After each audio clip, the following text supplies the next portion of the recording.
नमस्कार। Online class में आज आप सभी का स्वागत है। बीएड सेकेंड ईयर हमारा जो सब्जेक्ट है पेडागोजी ऑफ पॉलिटिकल साइंस, इसके अंतर्गत में हम तीसरी यूनिट शिक्षक की व्यावसायिक योग्यता के बारे में हम पढ़ रहे हैं कि किस प्रकार उसका व्यावसायिक विकास कर सकते हैं। इसके अंतर्गत कल हमने देखा था कि किस प्रकार जो शैक्षिक संस्थाएं हैं सेवारत शिक्षा कार्यक्रम चलाए जा रहे हैं, उनके मार्फत उनके द्वारा शिक्षक अपने व्यावसायिक विकास में किस प्रकार योगदान दे सकता है, उसके बारे में अध्ययन किया। लेकिन आज हम एक महत्वपूर्ण टॉपिक सेवारत अध्यापक शिक्षा की जो महत्वपूर्ण संस्थाएं हैं एवं विभिन्न साधन हैं, उनके बारे में हम अध्ययन करेंगे। तो इसके अंतर्गत में पहला आता है शिक्षा की राज्य संस्थाएं। ऐसी संस्थाएं जो राज्य सरकार द्वारा निर्धारित की गई है और वह शिक्षकों को प्रशिक्षण देने का कार्य करती है शिक्षा से संबंधित। तो इस प्रकार के पर वह पाठ्यक्रमों, विधियों, प्रविधियों और शोध कार्यों का आयोजन किया जाता है और उसके माध्यम से वह क्या करते हैं, उस शिक्षक की व्यावसायिक योग्यता को बढ़ाने में सहायक होते हैं। इस प्रकार के जो संस्थाएं होती है वह विचार गोष्ठियों का आयोजन करती है, गोष्ठियों का आयोजन करती है, विज्ञान मेलों का आयोजन करती है और इसके साथ में ही वाद विवाद प्रतियोगिता का आयोजन करती है, कार्यशालाओं का आयोजन करती है। ठीक है, इसके साथ में ही दूसरा आता है विज्ञान की राज्य संस्थाएं।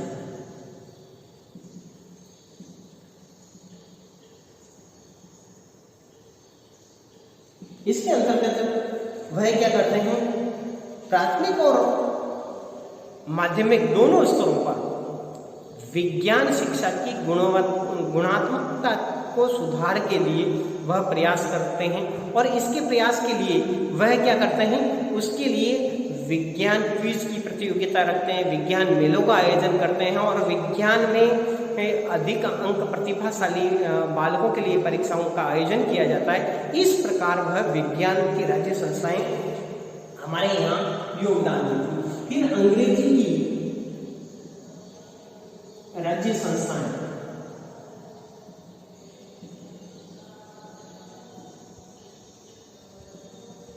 देखिए अंग्रेजी की राज्य संस्थाएं, केंद्रीय अंग्रेजी संस्थान का कार्यालय हैदराबाद में स्थित है। यह प्रश्न पूछा जाता है, केंद्रीय अंग्रेजी राज्य संस्थान कहाँ स्थित है?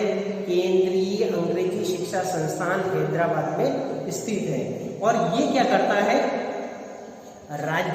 देश के विभिन्न राज्यों में अंग्रेजी शिक्षण के को बढ़ावा देने के कार्य करता है और इसके लिए वह प्रशिक्षण कार्यक्रम चलाता है। और इसके अलावा जैसे चंडीगढ़ में क्षेत्रीय अंग्रेजी शिक्षा का कार्यक्रम संस्थान है, पंजाब, हरियाणा, हिमाचल में ये सेवाएं प्रदान करता है। तो इस प्रकार धीरे धीरे हमारे राज्य में भी वर्तमान में सरकार ने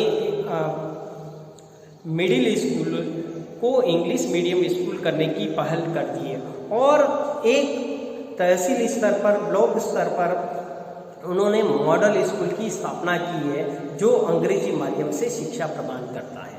तो इसके लिए भी सरकार के द्वारा प्रयास किए हैं। इसके अलावा विस्तार सेवा विभाग,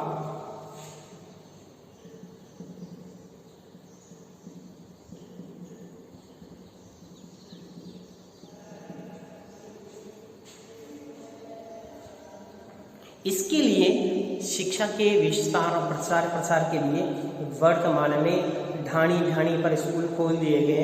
हर पंचायत स्तर पर सीनियर सेकेंडरी स्कूल कर दिए गए। इसी के साथ में तहसील स्तर पर अब महाविद्यालयों की स्थापना की जा रही है और जिला स्तर पर प्रत्येक जिले में कम से कम एक प्रशिक्षण महाविद्यालय की स्थापना की जा रही है। तो इस प्रकार धीरे धीरे इस प्रसार सेवा का विभाग भी कार्य करना प्रारंभ कर दिया है।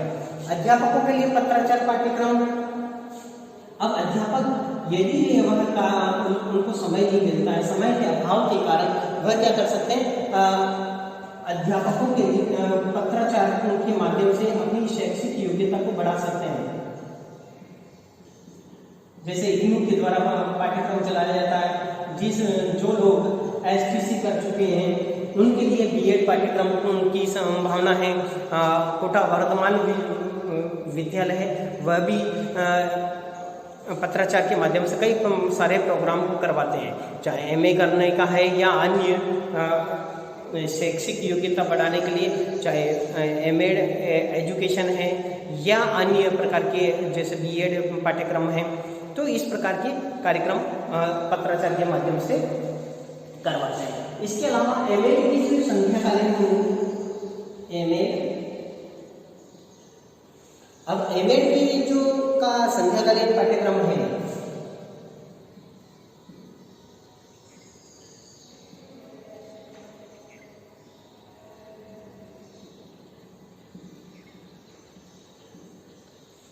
अब इसके अंतर्गत में क्या होता है, एमएड जो भी शिक्षक एमएड करना चाहता है वे सभी क्या करते हैं, इसमें प्रवेश ले सकते हैं और प्रवेश लेकर वह क्या करेंगे, अपना कार्य को, अपने व्यवसाय को और प्रारूप को बहुत सफल बना सकते हैं।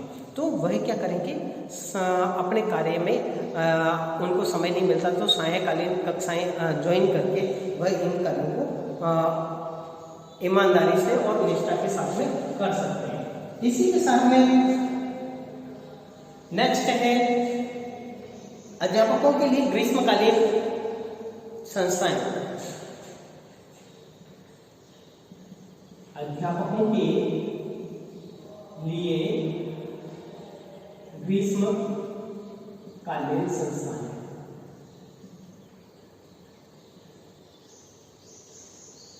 अब देखिए, कुछ अध्यापक अपनी व्यावसायिक योग्यता को बढ़ाने के लिए गर्मी के समय में का सदुपयोग करते हुए वह 1.5 महीना 2 महीने जो भी उसको समय मिलता है वह अपनी शैक्षिक योग्यता को बढ़ाने के लिए अलग देश में जाकर, अन्य यूनिवर्सिटी में जाकर अपने ज्ञान के में वृद्धि करने के लिए इस प्रकार का कोर्स कर सकते हैं। इसी के साथ में गोष्ठियों का आयोजन किया जाता है।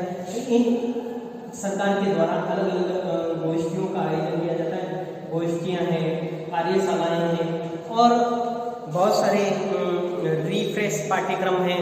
कल अपन ने पढ़ा था रिफ्रेश पाठ्यक्रम क्या होता है, रिफ्रेशर पाठ्यक्रम का आयोजन करके, तो इन सब के माध्यम से वह क्या करता है, अपनी शैक्षणिक योग्यता बढ़ाता है। इसके अलावा व्यावसायिक साहित्य, जैसे कि मैं राजनीति विज्ञान का हूँ तो इसके अंतर्गत में राजनीति विज्ञान की सारी पुस्तकों में पढ़ने की इच्छा रखूँगा। प्लेटो से लेके वर्तमान तक के आदर्शवाद या प्रयोजनवाद है या उनका वर्तमान में क्या परिस्थितियां हैं, हमारे देश की क्या संविधान में क्या संशोधन होना चाहिए, हमारे देश का संविधान किस प्रकार का है, अमेरिका के संविधान के बारे में या विश्व की राजनीतिक परिदृश्य के बारे में जानने के लिए हम विभिन्न प्रकार की पत्र पत्रिकाओं के माध्यम से की सहायता से हम अध्ययन कर सकते हैं। इसके अलावा हमने कल पढ़ा था अल्पकालीन पाठ्यक्रम, जिसके बारे में मैंने बताया था कि अल्पकालीन पाठ्यक्रम आजकल वर्तमान समय में बहुत ही सफल कार्यक्रम हो रहा है, जिसके माध्यम से लोग अपनी योग्यता शिक्षक के साथ में अन्य व्यावसायिक योग्यता बढ़ाने के लिए कार्य कर रहे हैं। इसके अलावा दूरगामी शिक्षा, इसमें क्या होता है, सेवारत शिक्षक दूर बैठे अभी विदेशों में से भी आप कोई भी कोर्स कर सकते हैं। यानी हम यहाँ से बैठे बैठे अमेरिका से ई कनेक्ट होके हम दूरगामी पाठ्यक्रम का आनंद ले सकते हैं और उसको कोर्स को कंप्लीट कर सकते हैं। इसी के साथ में अंतराल पाठ्यक्रम के बारे में भी हमने कल पढ़ा था। कार्यशालाओं के आयोजन के बारे में भी पढ़ा था। प्रयोगात्मक शैक्षिक सम्मेलन के बारे में भी हमने कल पढ़ चुके हैं। इसके अलावा प्रशासन विभाग के बारे में भी हम अध्ययन कर चुके हैं। तो इस प्रकार हम अपनी शैक्षिक व्यावसायिक योग्यता को बढ़ा सकते हैं। तो यह है हमारी शिक्षा की संस्थाएं और विभिन्न साधनों के माध्यम से हम अपनी शैक्षिक व्यावसायिक योग्यता को बढ़ा सकते हैं। आज का हमारा टॉपिक यही समाप्त होता है। धन्यवाद।